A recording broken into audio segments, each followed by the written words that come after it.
Well, I'm absolutely delighted to be here. I can't say enough about how excited I am, actually. And I'm going to just start with a little quote. You are where I was, and you can be or shall be where I am. And bear that in mind as I go along. I'm going to talk a little bit tonight about the mindset of marketing. What does that mean?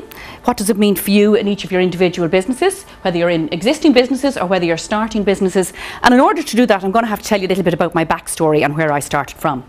I came to Sligo in 1978, and don't panic, I'm not like the father of the bride. I won't do year on year from 78 to today. But I did. I came to Sligo in 1978, and I was a chartered physiotherapist, and I came to work with the North Western Health Board.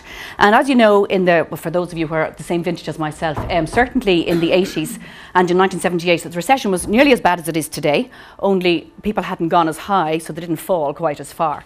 So I had a long-term temporary job in Sligo General, and in 1981 I got married, and 2 months later I found myself unemployed. So there I was, 2 months married and no job. So again, being the child I was and being the sort of vintage that I was and the decade that I had come through, going on the dole really wasn't considered the thing that normally people from Trinity graduates did with chartered physiotherapy, but I did go on the dole. So I toddled over to the dole office in Thomas Street, and I went in and I said to the girl, hi, you know, I'm Susan Burke, and I've just been made unemployed and I want to sign on for the dole. And she said, oh, that's fine, fill out here. She said, and what did you do? And I said, I was a chartered physiotherapist. Oh, she said, I've never had one of those in here, you'll have to spell it. And I thought, no, I won't have to spell it, I'm leaving now. And I left. And I became self-employed at 23, and I've been self-employed ever since. So that was my first start-up business. I came out the door and I started my chartered physiotherapy business. I started the Sligo Sport and Physiotherapy Clinic here in Sligo, and I ran that until 2005. I forgot the little joke I was going to start with, so will I tell a little joke now? I do tend to speak very fast, and I was going to give you a little keyword, which is probably what part of tonight is about. There's a very, very famous journalist called Barbara Walters, who is from New York. She does the NBC Today Show. And about 18 years ago, she went to Afghanistan, and she was looking and researching the women there. And she was very interested in their jobs and what they did, and she thought they were fantastic, except they wore the burqa, and they were completely covered up, and they were second-class citizens and kind of submissive, and they weren't allowed to have third-level careers. They didn't do very much. But the one thing that really fascinated her the most about them was that outside on the street, they walked at least 6 to 8 paces behind their men. And she thought this was very interesting. She said to them, you know, why do you walk behind your men all the time? Why come you don't walk up in front with them? And they said, well, you know, we're not really equal with men, and we have to stay submissive, and we're always in deference to them, so they're out in front. So she went back to New York and she thought, oh, stuff that, that's an awful thing to think for men anyway. So about 5 years ago, after the war and after the supposed democracy and all that's happened, she went back to Afghanistan. And the women had third-level education, they had no burqas, they were equal, they were in industry and business, if they are doing very much business in Kabul and all that. And she thought, this is fantastic, they've made huge progress and this is really great. But she noticed on the street they were still 6 to 8 paces behind their men. So this fascinated her. So she said to them, I'm dying to ask you, why do you still walk 6 to 8 paces behind your men? And she said, in a word, landmines. So ladies, when I'm charging along at a mile a minute, you can just shout landmines at me and I promise I'll slow down a little bit. Okay, so where was I? I was as far as my chartered physiotherapy business. So that worked really well, and I found myself in 2003 with 3 new relatively small children, one of whom here tonight is my tech expert. Rachel's with me tonight. And I found myself with 3 new children under the age of 10, and I'd worked, as I said, for about 23 or 24 years in my physio business. And in those 10 years when they were born, I really hadn't done any post-grad work. I hadn't travelled to Dublin, I hadn't travelled to London, and I hadn't really kept up my skills. And I wasn't really conscious that it really mattered that much, but at the same time I sort of knew it did. So I remember distinctly a lady walked in the gate one day with a very bad neck. And as she came in the gate, I thought, I do not know what I am going to do with this woman today. I just did not know what I was going to do with her neck. And I thought, you know, Sue, you've lost the power to empower people. You really shouldn't be doing this job anymore. You know, you have nothing to offer this lady, and that's just not good enough. So I made a decision to sell it, and I did. I sold it lock, stock and barrel, down to the last bandage, and I closed the door. Now I was unemployed again, only this time I had 4 children. And I thought, well, now what am I going to do?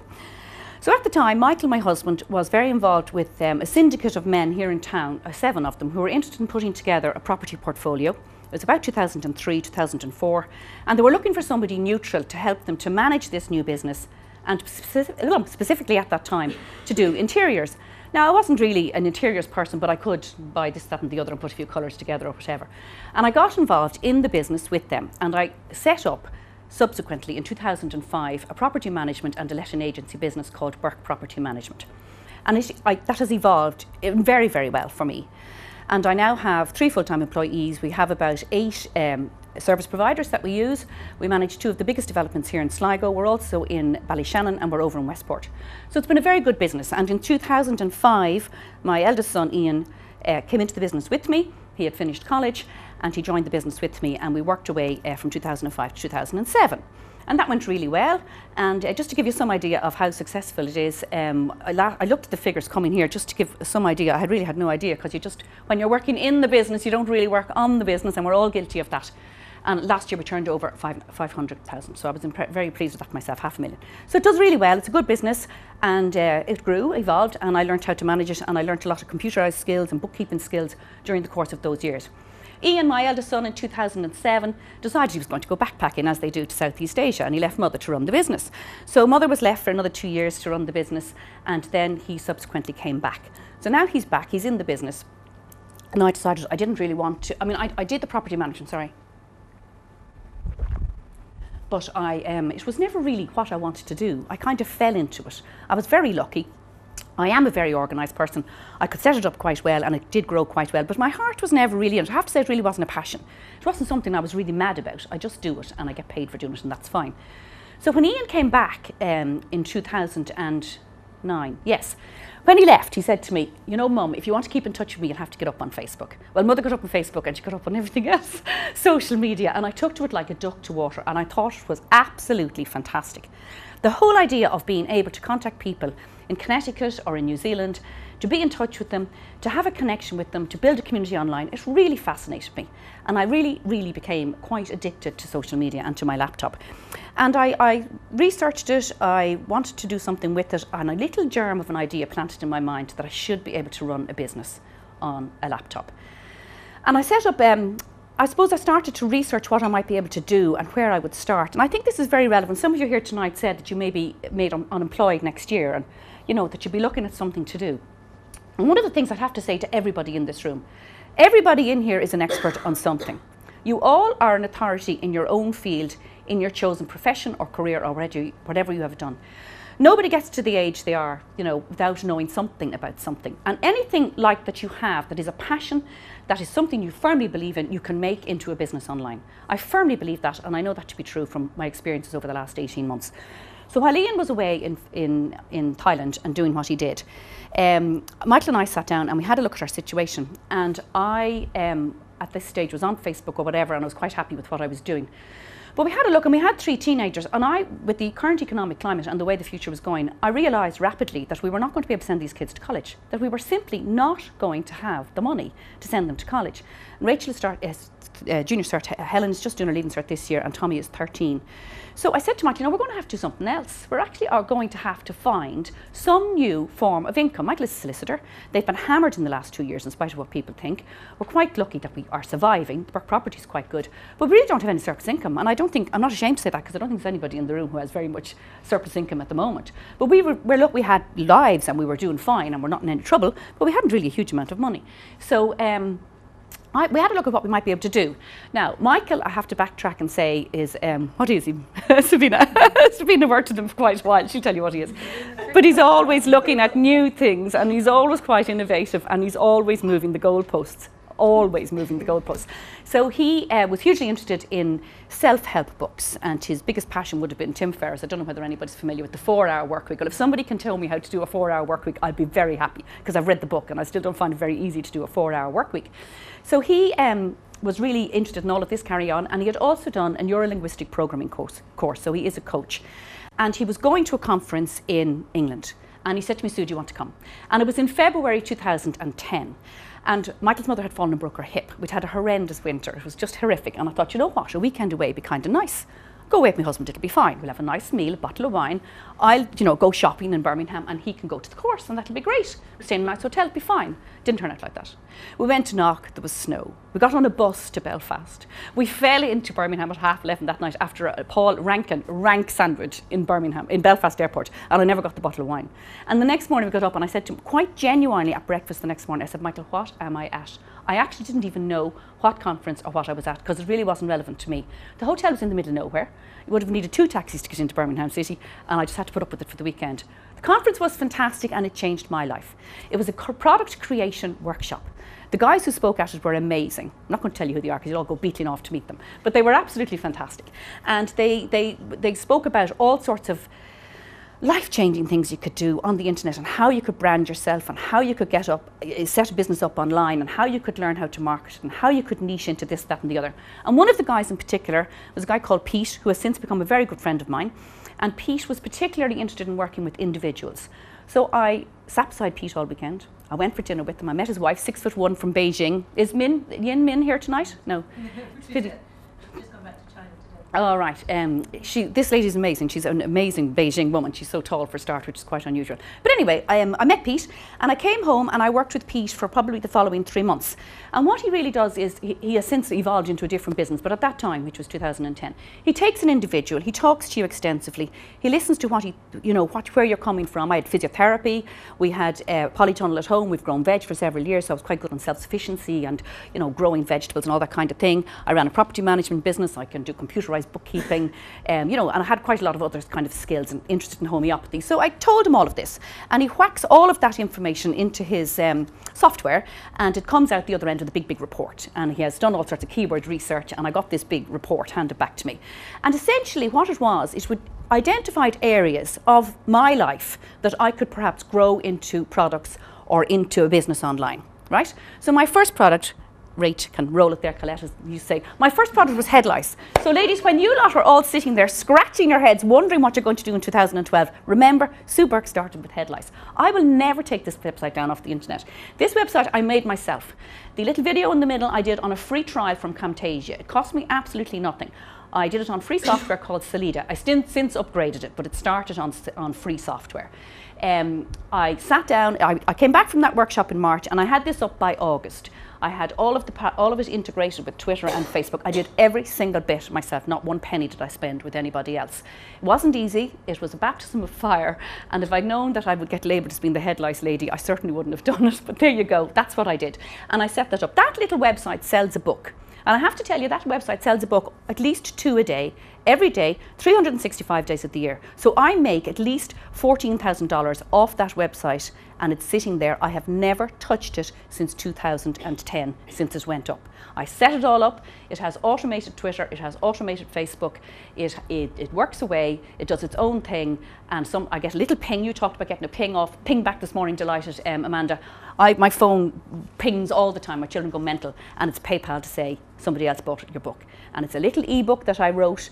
It's not rocket science, it's about homeopathy, it's about tea tree oil, things you all know, and this book in particular is about the life cycle of the head lice and when you have to do the tea tree oil and all sorts of stuff like that. Okay, so that was my first product. I'm very proud of it. It's the bread and butter of my practice. It works away and it's great. So that was number one. The second one I set up then, having set that one up, then it's there and you think, well look, I'll do another one and another one and another one. And my original plan was that I would do one for each of my children and that they would pay for their college. So I thought, well, what can I do for the second one? So the second one I set up then was healthy eating. Now this one is a passion of mine at the time because I love cooking. And I like cooking healthy food, and I like cooking interesting healthy food. These are 2 pages of it. I just put it up. It looks a bit condensed. But it's healthyeatingformula.com. And the reason it's Healthy Eating Formula is that between doing the head lice one and getting to this one, I knew I had to learn some marketing, right? Because you can stick up, how many of you have websites? Okay. How many of you know if your website's bringing you in any money? Great. Yes? Good. Well done. That's very good. Because unless a website is making money, it's no use. The sole purpose of a website should be to increase your online sales, increase your revenue, and the sole purpose from your point of view, you should be collecting emails. Your website is like an online shop. Your website is your shop online. It should showcase who you are, it should showcase the type of business you're in, and its sole purpose should be to get footfall. And footfall comes in the form of emails. Because once you get that whole circle, which is the mindset of marketing, I'm going to be showing a bit more about that later. That's what it's about. So I set up this. Now this one is called Healthy Eating Formula because between doing head lice and doing this one, I did a fantastic course from Scottsdale in Arizona, and I did it online. at 5:30 in the morning because it was on Mountain Standard Time. So if anybody tells me they've no time, I'm going to say I don't believe you. I got up at 5:30 in the morning to do this course last summer when the kids were off school. And I graduated from that after 5 months online, and then his particular products were always called something called formula. So you copy the best and go with the best, and that's why that ended up being Healthy Eating Formula. So this product actually started as a blog, and I wrote for an entire year a blog of healthy foods and recipes, and because I really didn't know what I was going to do with it. I wasn't quite sure where this product was going to come or what the product was going to be, so I just wrote the blog, and then I put up videos. I made a video, I think, of slow gin, and and I made a video of how to make a healthy barn brack with rings in it, and I made a video of turkey tornadoes, the alternative Christmas. But again, when I was in the middle of this, I knew I didn't want to be the next Rachel Allen. I'm 20 years too old, and I didn't want to spend my life licking and cooking and baking and videoing it. So, I was happy with what I was doing, but it wasn't really what I wanted to do for the future. It was great to get a product. So now it sells an ebook. It sells an ebook for $19. I did all of these businesses, which I'll talk about later, have back-end software that sort of feed it all the time. And this one in particular is very American, I suppose, because of I have a good interest in Irish America, and I had good connections. So it kind of got marketed quite well in America. So I did a big blurb last week on emails for Thanksgiving, and I sold sort of 17 books, So this one again is $19.97. It ticks away. I really don't pay much attention to it. I do a blog every now and again. I think I put one up last week on something. I can't remember what I was cooking, and I just blogged the recipe up, and off it goes. And I probably make about 16 grand a year off that. So that's two products that make money while I sleep. And ladies, if you can make money while you sleep and not have sex for it, that's brilliant as far as I'm concerned. It's very, very good, very healthy, I think. It's marvellous at my stage in life. So that one belts along. Okay, so now I ended up with two products online that make a few bob. So I had achieved the goal I set out to achieve. That's what I set out to achieve. I wanted to have products online that made money, and that's what I've done. And I was really excited about that, and I was delighted. But the journey getting from the Health in Headlights to this one was so exciting, and the people I met and the courses I went on were so fantastic that I moved on then to launch Product Launch Method. Now, Product Launch Method is essentially an online and an offline business. And this business, I take individuals, either people who are have unique businesses of their own, or I may very well take large businesses, corporate work, and I've done quite a bit of corporate work. And this is what this does. So it's to give you the right time, right place to get you the mindset to market your business online. It also has an ebook. This little ebook is actually an irresistible bribe, which I'm going to talk about shortly, and I give that one away free. And then there's also a book coming out which will sell online, and that one will tick away. So then I'll have three which belt away, make a few bob, and off they go. Now, everybody in this room is capable of writing an ebook. Kate Hegarty is more than capable of launching an ebook on style and in how to do what you do. It's sticking out a mile that should probably what you do. Maybe you do. Maybe you have a book already. But this is what happens, and this is how it works. And we're going to talk about the mindset of it afterwards. So that's what I've done. They're my three online shops, if you like, to date. And I have a Smart, Sassy and Successful Mastermind group, which is the fourth one, which will be coming on, which I will mention later on. So I'm just going to give you two ideas of who I've worked with, just to show you what I did. So this is what we call kind of social proof. This is just my testimonials as to what I've actually done and what I've worked with. So the first guy I worked with, is Brenda Crowley here tonight? No. It's funny, I'll just backtrack briefly. When I joined a mastermind group myself in June this year, which has really exponentially put my business through the roof. And when I joined the group, the guy that I work with in Birmingham, I go over, that's why I've missed my meetings, because it's usually this day, and he put off his meeting tonight until the 9th of December because I didn't want to miss mine. So I usually go on the last Tuesday of every month to Birmingham for 2 days. So the guy that I went to, he sat me down and he brainstormed with me, and he said, now, this is what you have to do. You've acquired all this information, you know how to do all of this, but in order to get to the next stage, this is what you have to do. So when he did that, he gave me a blueprint of what I should do. And I came home, I went to see him, I joined up his group on June the 10th. We had our first meeting on July the 29th. And I came home, and on the 8th of August, I had my first client. And this was Chris McDonough. He's allowed me to talk about him tonight. He knows I'm doing this. Chris McDonough is my first client, my first corporate client.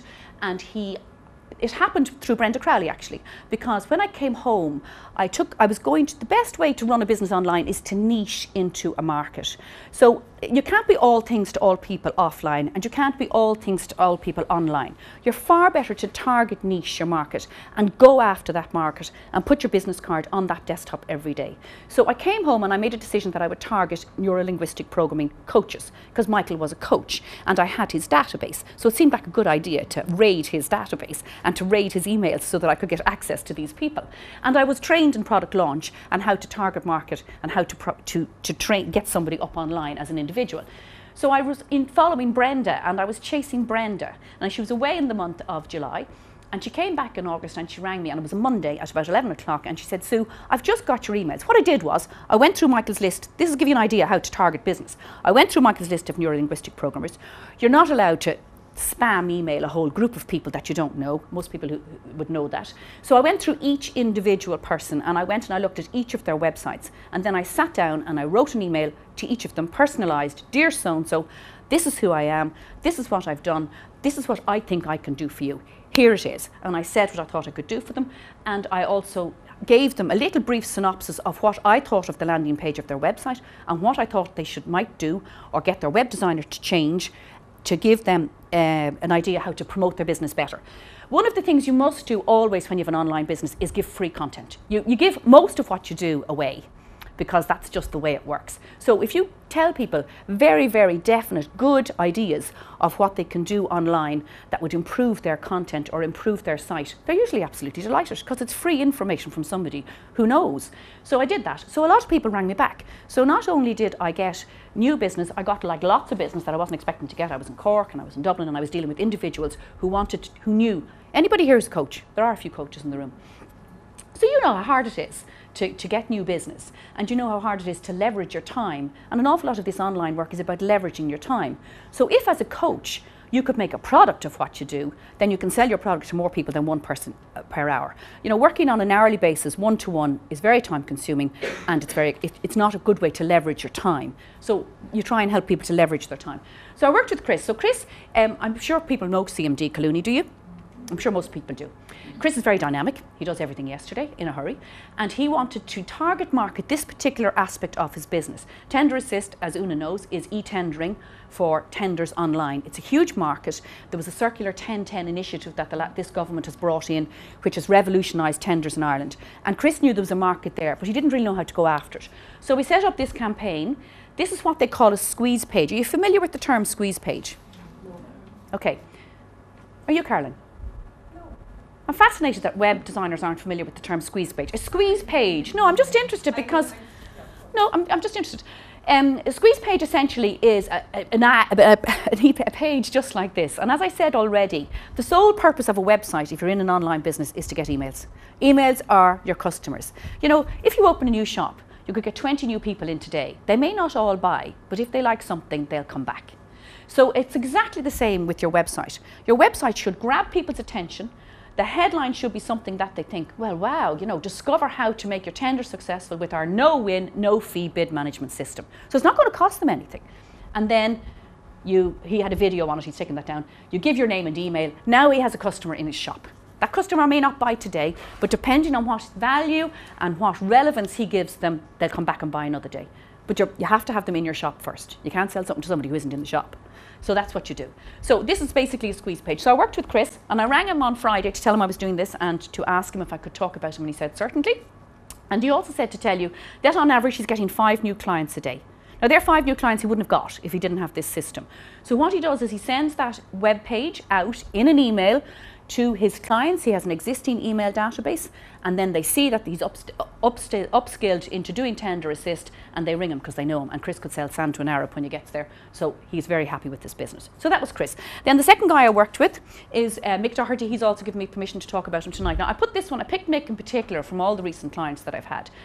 And the reason I picked Mick is because he had a very good website. Now, I personally think it's a little bit fussy, but it was still an excellent website for him, and it was making money for him the way it was. And if you Google carpet cleaning, Chris will come up, or Mick will come up first. So I didn't want to interfere with that, because for those of you in the audience who do know, SEO is search engine optimization and keywords and all of that goes on. He had a very good set of SEO and keywords, and his site did well. So if I had put up a completely new site, he'd have to start from scratch again. So I didn't want to take that from him. So we rearranged his site. and we tried to get it looking as near to a squeeze page as I could, and he put up this special, and he put up his email opt-in box here on the right hand side, and he went away with that. Now I didn't do this for him, I did Chris's. I sold him an entire package which included my consultancy and his software package, which he got through me. I didn't do this with Mick. I gave Mick a training mentoring session for 3 hours. I worked with his girl in the office for 2 hours, maybe on 2 consecutive days, and they did this themselves.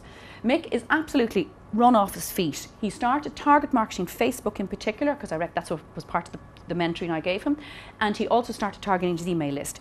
His business on the internet, you know, 3 weeks ago would have been €750 per week. It is now 2,000, and he's absolutely over the moon. And because he's so delighted, he has given me one of these to give everyone in the audience. I've been dying to say that for years. Everybody is getting a free voucher from Chris for carpet cleaning, and I'd love you to give him some business. So don't go home without one of your envelopes. He is, thank you, there, Chris. Yeah, he is excellent, he is. I actually use him as an example of image matters. Oh, great. Sorry now to interrupt. No, work away. But I had Mick out of the house some years ago to do carpets. Yeah. And I have to say, first of all, he arrived punctually on time. Yeah. And second of all, he was dressed immaculately for somebody who's coming in to do my carpets. Yeah. And I said it to him afterwards, actually, we've been friends ever since. Yeah, I know, he's a lovely man. Comparing notes, he's absolutely Yeah, good. There you go. There's a good endorsement from Mick now. But he's a really lovely guy. And again, talk about impulsive. I mean, he literally rang me and he wanted it like now. And then he wanted to launch everything. I said, no, you're not ready. You have to wait until you're launched, because there's kind of a psychology in launching on the internet. And he just was so impatient. But he's really excited. He's doing really well. And he actually, what he's done since is he has segmented, which is what you have to do, his email list into kind of corporate work and into schools and into Facebook, and then he's going to do a different target market for each one. So he's very, what this type of marketing system gives you is work in progress, and we all want to know what we're going to do next week. Everybody wants to know if you've got any work next week. So this is what this style of marketing does. So that's where I'm coming from, and that's where what I've been doing. So that gives you some idea of what I've been doing for 18 months. So I've evolved into really working on something called the mindset of marketing. So what's that about? What I try and do is to get people's brain into a different sort of gear, and to make them realise that if they don't get all of these cogs rotating connectively, if they say in tandem or in sequence, it really won't work properly. In tandem put me off there, she's sitting here. You know, so you have to have all of these cogs together. So we're going to do a little exercise now, and I'm going to do a little exercise, and you can write it down if you like. And we're going to talk, I mentioned already the word squeeze page, and do you now have an idea what a squeeze page is? The squeeze page is a very kind of evocative landing page. It has a headline at the top, it has benefits on the left hand side, and it has an opt-in email box, which is usually to an email software holding account rather than your Google or your Outlook, because they don't work quite so well. But tonight is not the format for really going into all of that. So we're going to talk about this equation. TT is not the Isle of Man races, it is targeted traffic, okay? Plus IB is an irresistible bribe, and that's equal to MBL, and the MBL is a mind-boggling list. The sole objective of if you go home with nothing else tonight, I want you to remember this.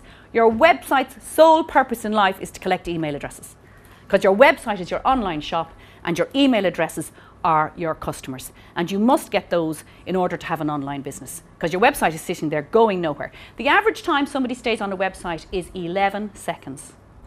That's the length of time you get to grab somebody's attention. So you really have to have something decent on the front page. Don't be telling them you were married in 1972 and you got divorced in 75 and then you met a young fella. They're not interested. They want to know what you can do for them. That's all your website needs to know. The web designers in the room might disagree with me, but this is the way it works. I think this is the way it works. So targeted traffic. So we're going to talk about the squeeze page. These work okay. The squeeze page is in the middle. So you now know, do you want to put up a squeeze page? You going to put up one? Yeah, squeeze page. Okay, this is my healthy eating squeeze page. You know, I think, is it you, Amanda, that always finds this type of marketing a bit garish? I think some of you... And a bit American.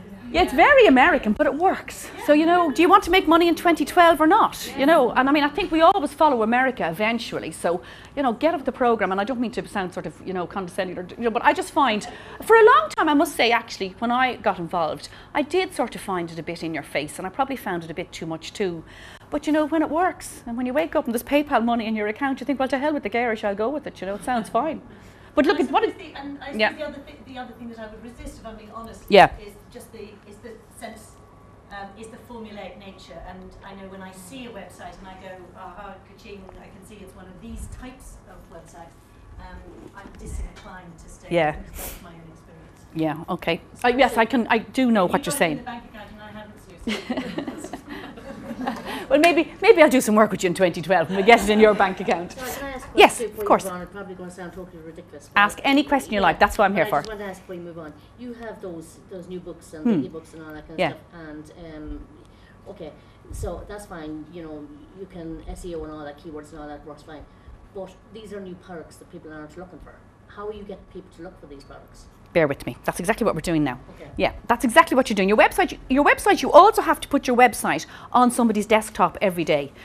You know, the chances of somebody finding, I mean, when I put up the head lice one, I mean, sure, nobody knew it. I actually, now, I hope, is there anybody here from Ballymote? I've got into the habit of saying this expression, but it's a bit unfair. I likened when I put up my head lice website first, I used to say it was like having a Christian Louboutin shoe shop in Ballymote. Who wants Christian Louboutins in Ballymote? I think Sabina was looking for Wellingtons today in Riverstown, so I think Christian Louboutin. You said about flooding? Oh, yes. Yes, you did? Ah, you see, I do read your Facebook page. More than wellies. But you know, you have to put your website out there. You have to market your business. It's not dissimilar to offline. I mean, if you open a business in Castledargan and you didn't tell anybody was there, they'd never find you. So you have to put your business out there. So websites are exactly the same. So this is what we're talking about now. How do you put your business out there? So say, for instance, tomorrow you decided you're going to put up, or if we did an exercise tonight, if we were here at a workshop, and I made you all a squeeze page and I showed you how to do it, and everybody went home with a squeeze page tonight. Within 2 hours of doing PPC, these are a bit weaky. Yes, try the black one soon. Okay, I should have brought some myself actually.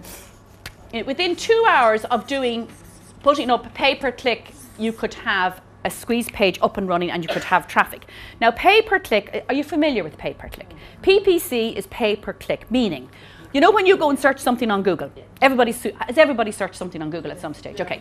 You know, when you open the page on Google then, on the top there are usually 3 or 4 items which are in a shaded box. That shaded box is pay-per-click. Those people have paid to have that ad put in there. That's why they come up first. So if you had a very exciting website and you had very deep pockets with lots of money, then you could afford to pay per click for your site. Personally, I don't do it because I never had deep pockets. So I don't actually do pay-per-click very often. But underneath the pay-per-click then, the next few, they have what they call very good organic search listings. And the reason that they have good organic search listings is because they have keywords which the spiders are looking for. Now, this is quite technical, and if, you know, as I said, tonight isn't the format for being desperately technical. But your squeeze page can have traffic from pay-per-click, or it can have traffic from very good. So the one thing I will say about keywords, and I think you probably have all heard this before, is that if you have a website, then the first 3 lines must have the keywords that represent what you do and what the person is likely to search for, because therefore Google will find them. Is that enough on that? Have you got me on that? Okay, so that's sort of those 2 things. PPC, I always think, and SEO kind of go together hand in hand. So that will drive traffic to your squeeze page within 2 hours. If you had a fabulous new product that you really felt people wanted, you could drive traffic to that site within 2 hours with PPC or SEO. The second thing, which is the second best thing, are articles. Now, if you have a website and a business online, you are the best person to advertise it. You are the best person to write the article. You are the person who knows the most about your business. So if you wrote an article about your business and about what you do and you put it up, you would put a link to your website off that article back to your squeeze page. Now, where's the article going to go? You could write an article and it could sit there. It mightn't go anywhere. But you have to submit it to sites online that take articles. So the sites online that take it are www.ezine.articles.com or www.ehow.com. Again, you know, Amanda you can put this recording up, you know, they can follow this again, yeah, so that'll be fine. You can have it to put on the SWIBN site, so you needn't worry too much about writing everything down. What was it? Ezine, www.ezine.com and www.ehow.com. E-Z-I-N-E, because it's an ezine, it's like a newsletter online. So they take articles. Now, did you say you're in the property business? No. No. Francis. No. Yeah. think I know a little bit about the property business. So like if we were interested in getting articles online, well, you'd have to identify with who writes articles in Ireland. I mean, you could join daft.ie and they take articles and they take in reports. So you'd submit an article about property management in your area and you'd put your website on the bottom and you put a link back to your squeeze page on that. So therefore people think, well, she's talking about property, she must know something about it. And you begin to get yourself recognised as an expert or a guru in that particular niche, and people start to identify with you and think, well, she must know something about it because she's always writing about it or whatever. So the second thing would be articles. The third thing would be forums. Now forums are, the biggest forum in Ireland is called boards.ie. Anybody ever look for anything on boards.ie? Yeah, okay, so great, you're familiar with boards. Boards.ie is the biggest one in Ireland, and what it has on it are things called threads. So you'd go on, you can do this, go home tonight, go home tomorrow, whatever. Get up on boards.ie, search for a thread that's relevant to your business, join in, make a comment, say something, put a link to your squeeze page on it. So therefore they say, oh, Sue Burke, she must know something about product launch. She's always talking on boards.ie about it, and a link back to my bedside, back to my squeeze page. So if you, that's how you do it, but you're all the time putting it out there. You're all the time putting your business card on the desktop, in the face. You link it all to Facebook and Twitter, etc., etc., etc., and away it goes out like that. So that's forums.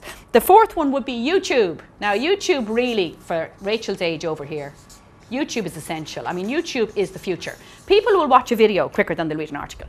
So every website should have a YouTube video on it because it's painless, it's passive, you know, people look at it, it's easy to do. You can do a YouTube video off a smartphone. You can do a YouTube video off a little flip cam which you can buy very cheap in any of the computer stores.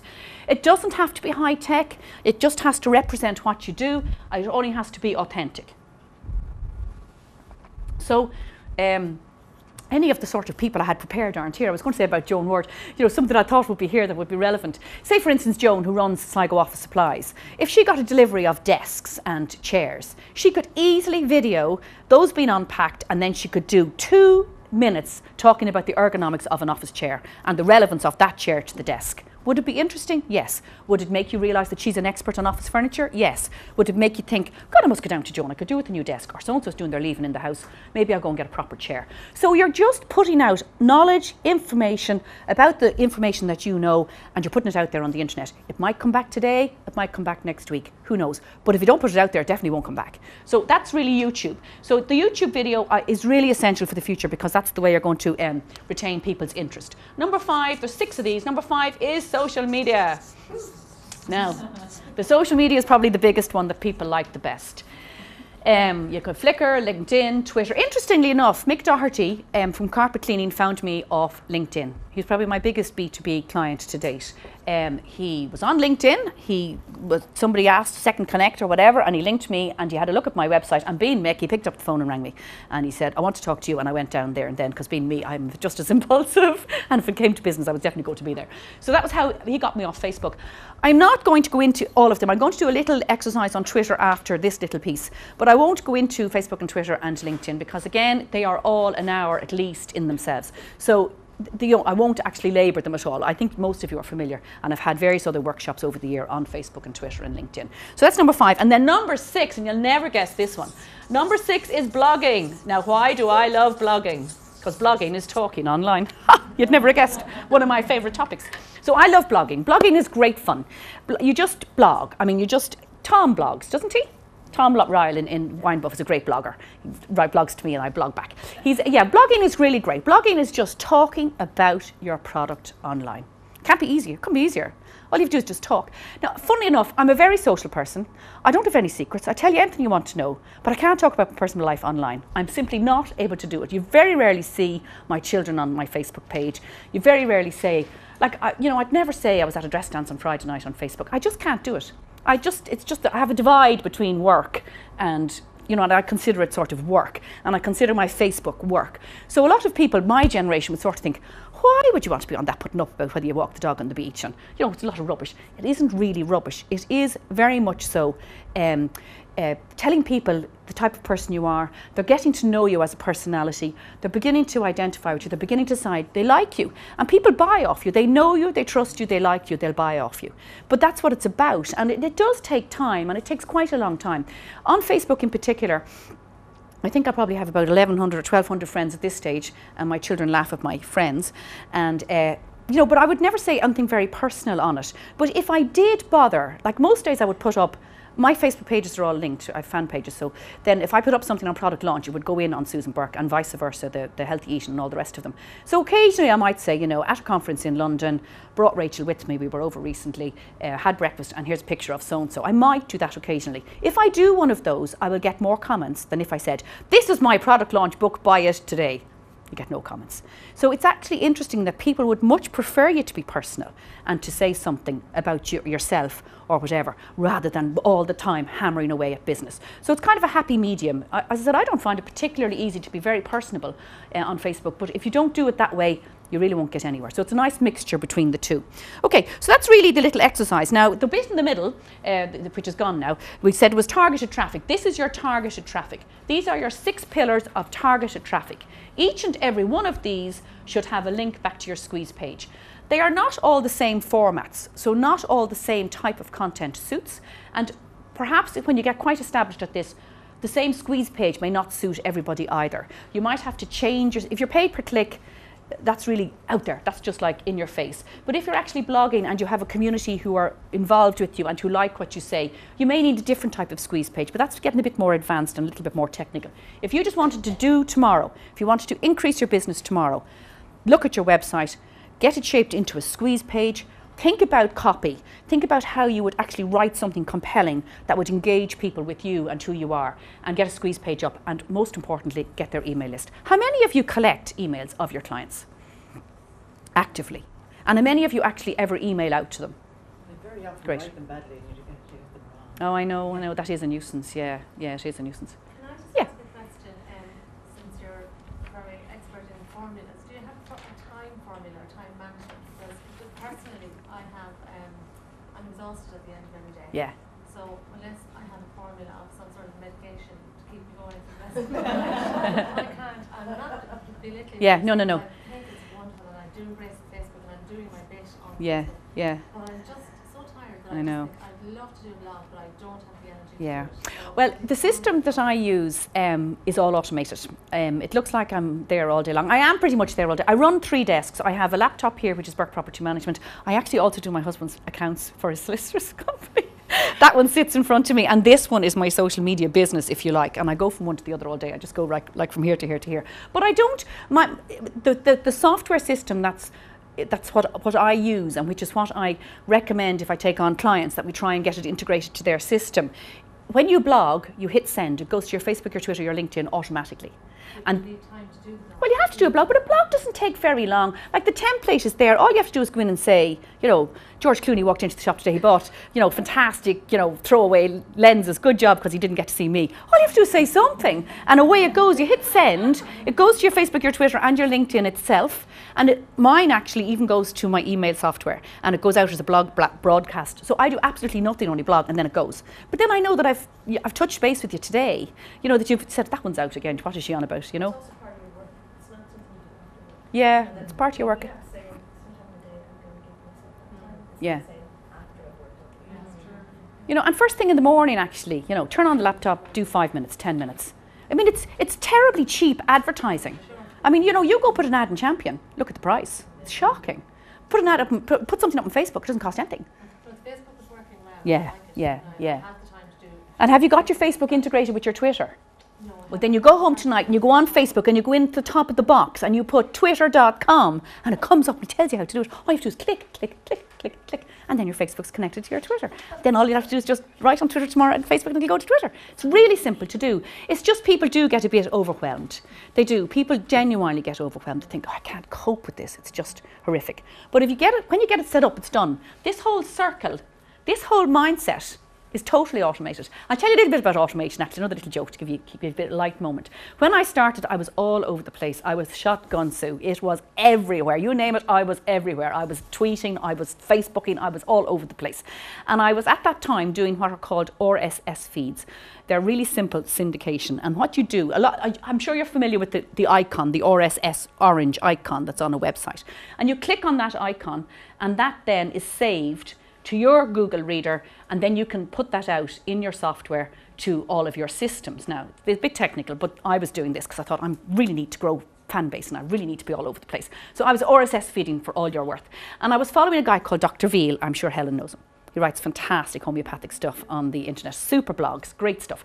And I had his blogs going through and everything was going great until Damien, my brother, rang one day and he said, Sue, what are you doing with the genital urinary medicine blog on your property management page? And I thought, oh, God.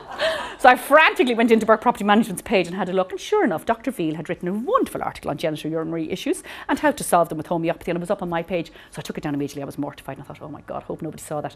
But the whole joke of the story is that the following Wednesday, on Garda Síochána raided one of our properties for a brothel, so I felt completely vindicated having my message up for genital urinary meds. And I thought, there you go, I must have known it was going to happen. So you need to be careful. You know, your content and what you give out, the value you give out has to be relevant to the page it's actually written on. So you do need to watch that a little bit. So I'm not quite as trigger happy as I was in the beginning. Probably another ridiculous. No, ask away. Okay. I would follow, say, more or less the same people on Facebook and Twitter. Yeah. And I have an RSS feed from a lot of them, and I have one on LinkedIn. And I have actually removed a lot of them from their, took it off their RSS feed, and I have actually removed some on Twitter. Yeah. Because it's like spam. You see the same thing on their Facebook, the same thing on their Twitter, the same thing on their LinkedIn, the same thing on the newsletter you get. And to me, I think it is absolutely totally lazy. It's insulting. It's I think it's I don't think it's treating customers well. Like, I mean, that's my opinion of it. No, I think that if you're going to spend the time with your customers, like, I mean, and it's usually the same followers on all these things. You might have a few different. It's so sickening to see that this is an automatic thing. We're getting it again here. Well, I think part of the problem with the automation is that you don't answer. So therefore you're not building up a community. Like, it's great fun to syndicate stuff and whack it all out, but if you're not actually answering or interacting, then you don't have a community. And you really have to build a relationship with your clients and with your list in order for them to buy off you. They're not going to buy off a robot, you're quite right.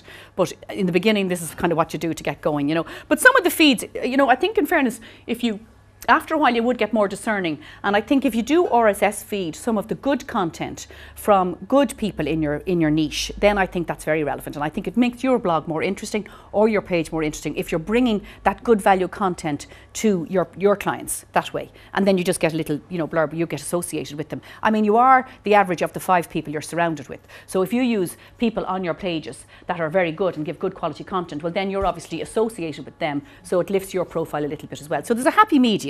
You do have to balance, and I agree with you that you can't actually just take everybody's stuff. So that's sort of the mindset of marketing. I'm going to take more questions at the end, but I'm going to keep moving on for the moment. We're going to do a little bit of an exercise on Twitter. Rachel's going to put it up there now. She's all set and ready to go. This is my Twitter page, was it, Rach? Yeah, good. So we're going to use, now this screen just doesn't show it, but I suppose, I think Carolyn mentioned that she does Facebook fan pages. I think it's a great idea, you must actually, have the same sort of theme or the same brand throughout all of your sites. So my Twitter is branded, but it doesn't actually just show up in there. Now we're going to do a little exercise. This is a little thing, write this down if you like. You can put in a little code here at the top called -HTTP. And we're just going to do Sligo first. Did you get the 2 T's? Yeah. Now there you go. This will tell you what everybody, now there's only 140,000 people on Twitter in Ireland. So the figures are not huge. There's about 1.3 million Facebook. Would you agree? I think that's the figures I found anyway this week. So like 140,000 is not really a huge community on Twitter. So it's very difficult maybe to find relevant content on Twitter in Sligo, because everybody is not on Twitter in Sligo every second of the day. So this exercise work, I'll show you the contrast between what you can do with this little exercise. But say you have a bit, this is what is talking. Gillian Phelan keeps coming up first. She must be driving home to Sligo for about 3 days, because she seems to be there he must be singing an awful lot to her. But because it comes up every time we've done this for the last few days, it has come up first. So you can have a look now. If you go in here and have a look at this, if people are talking about something in Sligo and it's in any way relevant to you and your business, you can reply to them. So this brings you right to the coalface. Somebody could have up there tonight, what have they got? I mean, does anyone know where the whale is beached along the Sligo coast? I mean, if you did know where the whale is beached, you can answer them. But then there could be one that would be more relevant. Let me see. It's just funding my Sligo Borough Council for Magnum lady. This is live, so I have nothing. The whale is in Tullahan, very good. So you could go back in and reply. But say there was somebody here, Rachel, do Christmas cake. I think we tried Christmas cake. I thought Janine Boyd might be here. So we can try whatever you want. We'll do one here in a minute for somebody. Space is a HTTP space and then the Yeah, yeah. So it brings up, it throws up whatever anybody is talking about on Twitter about Christmas cakes. Now, I thought Janine might be here, so I had sort of thought about this one. Say there's people, I'm sure there's people there asking about ice cream, Christmas cakes, asking people about maybe ingredients or what people put into it. If Janine was here, she could go back in and answer some of those. And if she had a squeeze page, maybe with the video on her squeeze page of her icing a cake or showing how to make particularly fine decorations, there she is. She's putting her business card on that person's. Now that person could be in Honolulu. They could be anywhere in the world. They're not necessarily in Sligo in this particular exercise. Because if we did do this several times last week, Christmas cake Sligo, nothing comes up. I mean, there's very few people, as I said, in Sligo talking about Christmas cakes on Twitter. So that's just the way it goes. But the other one that's really quite good, Rach, do minus HTTP toothache in London, just for argument's sake, because London has a bigger population. You don't have to be following these people now. No, but that's what they're talking about.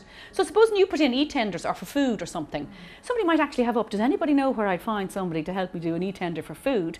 And there it is. It could be in Cork, it could be in Waterford, it could be anywhere. And you could put it in and you'd be able to answer them, and then you have it direct. I mean, it's just a very direct way. You could put in something about glasses in Sligo, and then it might come up that somebody broke a pair yesterday. Echo. Would the search result not still come up without the minus HTTP?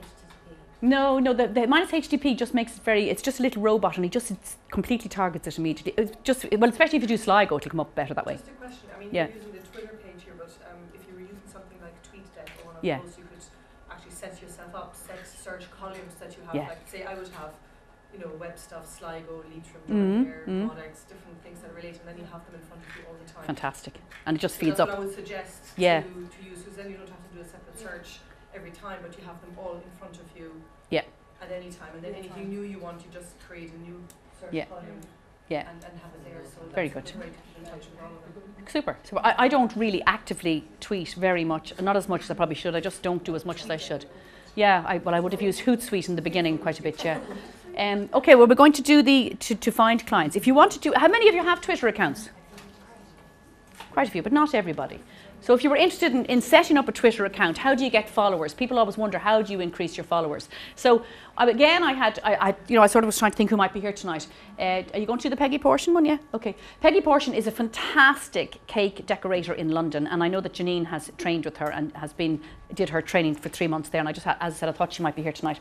So you must have spelled it wrong, Richie, P-O. Come over here to the right-hand side and just hit follow. Come over here to her on the right-hand side and hit follow. So if you follow Peggy Portion, then you'd go into her. Is it gone on you? Yeah.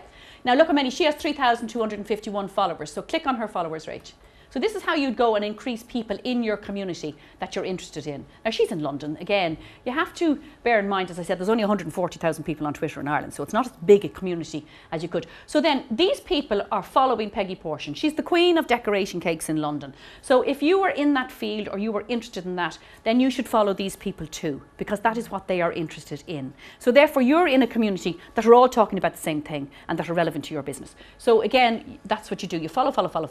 They will probably follow you back. Now, you can end up following more people, and there's all sorts of things. Again, it's not a discussion for tonight. I'm not here to kind of talk about Twitter on its own, so I'm not going to labour it. It's just to give you a little taste of how you can actually grow a Twitter list, or how you could actually target market people who are talking about something that you're interested in your topic, in your field. Okay. Can I ask quickly, any tips on transferring Twitter followers to your Facebook page? Because I get any number of new followers on Twitter every Yeah. day, and like I'm looking to add 2 a day to my Facebook page. Well, you could ask them, I suppose, or else. It's Facebook that's updating Twitter. So Yeah. they immediately, all the links that are on Twitter go to my Facebook page. But are they quality followers? Are they Oh, people probably that not, but buy from you? it's more that if they're following me on Twitter, then they're obviously maybe interested in what's being posted from Facebook, but they don't transfer to being Facebook. They might be just looking for a follow back. That's it. Yeah. Right.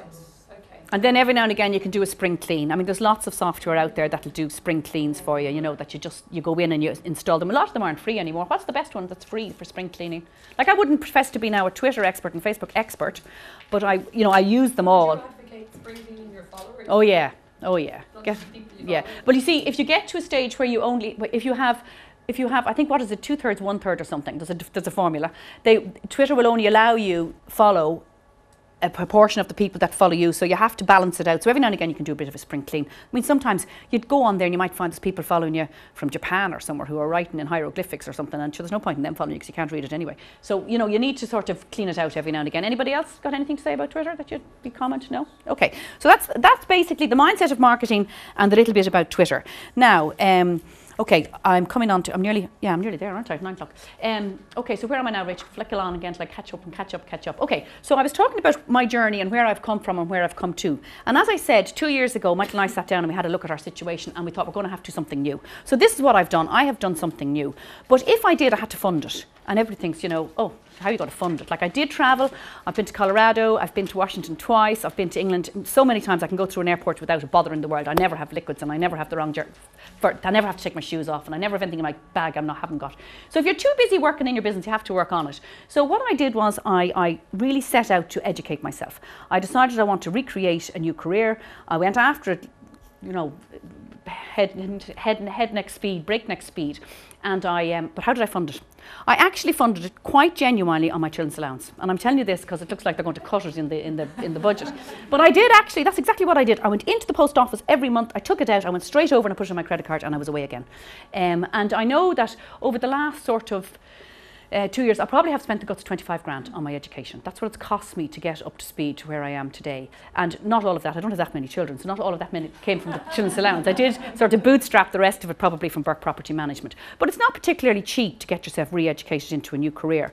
And it's not the easiest thing to have to do. But I didn't have to travel, well, I didn't have to go away. Like when I was doing the physio, and when I said I actually genuinely gave it up because I hadn't upskilled, if I really wanted to do the course I wanted to do, I would have had to go to London for 4 years. But I had 3 children under 10, so that wasn't going to be a possible situation at the time. I could probably do it now, but I couldn't have done it then. So I'm very conscious that you have to, in order to grow your businesses in 2012 and in order to grow as a person, you're going to have to invest in your future. So I'm here tonight really at the end of I've got a few more minutes left, so I'm just telling you that my next product that I'm launching is the Smart, Sassy and Successful Mastermind Group. I'm launching it in 2012. It is a group for like-minded entrepreneurs or like-minded individuals, anybody in the room who is interested in growing a business either from scratch or an existing business that you really want to learn how to market it yourself, or a very well-established business like CMD or like carpet cleaning, which is established businesses which have major concerns and major overheads, and how to target market and focus your marketing. What I'm offering is you're going to get a half day with me on 3 hours one-to-one where we'll work on the blueprint for your business for the new year. You will get a full day in my house. We're going to do a day a month. There will be 8 people. 2 of the spots are sort of pre-booked. There's 2 people almost definitely going to come along and take those spots. So I really only have 6 spots to advertise tonight. You're going to come to my house for a full day. We're going to do a serious brainstorming session. The morning will be a new training session on core tactics or strategies of internet marketing. Then we will discuss each individual business. We will do a hot seat desking. It'll be confidential. We will target market what you're supposed to do. You'll have a job for the next month and how to grow your business. As I said to you earlier, I joined one in June, and by July, by the end of August, I had it paid back. And I couldn't believe how much difference it made to me to have somebody to hold my hand when they pushed me off the cliff. It was fantastic. So a full day in my house. I will cook the lunch. You can check out the Healthy Eating blog for what you're going to get to eat. You'll get all of the core strategies and tactics that I have learned. Absolutely, landmine. And that will come out. And then you'll get a follow-up Skype phone call. You'll get a monthly newsletter. You'll get a CD webinar. And you will also get access to the membership site. I have a Smart, Sassy and Successful membership site. Everything will go up. There'll be module 1, module 2, module 3, module 4 for 12 modules. And it will help you to hold your hand and blueprint your business for 2012. So that might appeal to somebody who is moving on in life, or who feels that they really are a bit stuck, or they're overwhelmed with the whole marketing thing and really don't know how to get out there. I've put a lot of work into this and I'm really excited to share it. It's going live to my website on the 1st of December. So I have a special offer for tonight. It's not particularly cheap, ladies. It is €5,000 for the year, but tonight I'm prepared to sell it for €3,997. So what you get for that, as I said, is you're going to get the full day. So I'm just going to give you an idea of how much it's actually worth. So for €3,997, which works out at $333 a month if you divide it by 12. So it's $3,997. So for that $333, you get a full day, you get 3 hours with me, you get an hour every month, and you get all of the follow-up backup. So I've worked it out that it's actually about 9 hours. So for 9 hours a month of seriously concentrated, intense mentoring and masterminding, and somebody who really cares about watching you grow in the new year, it works out at €37 an hour. So for €37 an hour, ladies, that's what you get. And bear in mind that if you got your legs waxed, it's probably €40 an hour, and it only lasts about 4 weeks. So for €37 an hour, you're likely to get all of that information and all of that for the future. I'd love you to join me. I'm only interested in working with like-minded individuals who are seriously motivated. I really don't do ditherers or procrastinators very well. I really want people who are targeted, who are functional, who really want to do something in the new year, who want to be challenged, who want to really know how to get there, who want to be at the cutting edge of internet marketing, because I will be travelling myself next year and I will be bringing it all back to Sligo. I'm very excited. I hope it appeals to some of you. We have application forms here, and it really is on an interview only basis, because if you haven't got something that I think is really worth putting all the energy and time into, I'm not quite so sure that it's going to work. So that's basically it. Yeah. Question. Any of the agencies, like this is just to cut out work for everybody else, is any of these like SkillNets or any of the, you know, the bodies out there, is any of them paying anything towards this course? No, I really don't. I suppose I'm an independent supplier. I'm not connected to, I mean, I've had a look actually, it's interesting. There is one going around the rounds at the moment for free mentoring for women, female entrepreneurs. Has anybody looked at that? Yeah, yeah. But like the mentoring is free. I mean, I don't know what mentoring is, who you're going to get who's going to actually give a serious amount of their time free. Some of the mentors use it. Oh, it's funded by them. Yeah, it is, yeah. But like the mentors get nothing. The mentors get nothing. The female entrepreneurs get nothing, because I went in to see if I could help. You don't get paid anything. I mean, at this day and age, I think that's rather strange that they don't offer you anything. So, you know, value, what's money? I mean, money has no value, but value is time and what you can give back to people and what you can bring to somebody, you know. So Susan, does somebody need to have clear in their head, first of all, what business they want to develop, or do you do that as part of the No, we can do that. We can do product creation. I can drill down into it. You know, we can do all of the research, all of that back end, show them how to target market something. Now, you have to do a huge amount of work. This is not, you don't get it handed on a plate. It really is hard work. But I think it's very exciting. That's why I'm doing it. I've done it. I've done it over the last 18 months. And bear in mind, it's only been 18 months since I actually launched. Last August, 12 months, I launched Headlights. And I'm making money online. A lot of people who talk about internet marketing never make money online. I mean, I go to conferences all the time. Most people don't make anything.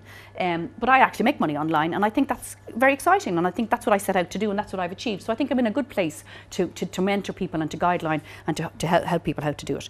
So have I anything else to say now? No, I have the forms. That's what the course includes. Again, that's what it is. It's €37 an hour, cheaper than a leg wax, and I'm here. The other thing is I am here, so I'm not going to go away. I'm not some mythical figure on the internet. I'm going to meet you in Tesco. You're going to bump into me at SWIBN. I've been coming for 5 years. I'm not likely to stop. So I have to make it work. I am like Ron Steele. I do what it says on the tin. So there you go, folks. If you empty your purse into your head, you cannot lose it. And investment in knowledge always pays the best interest. I'd like to think I wrote it, but I didn't. Benjamin Franklin did. Thank you for listening. I hope you've got something. And there you go.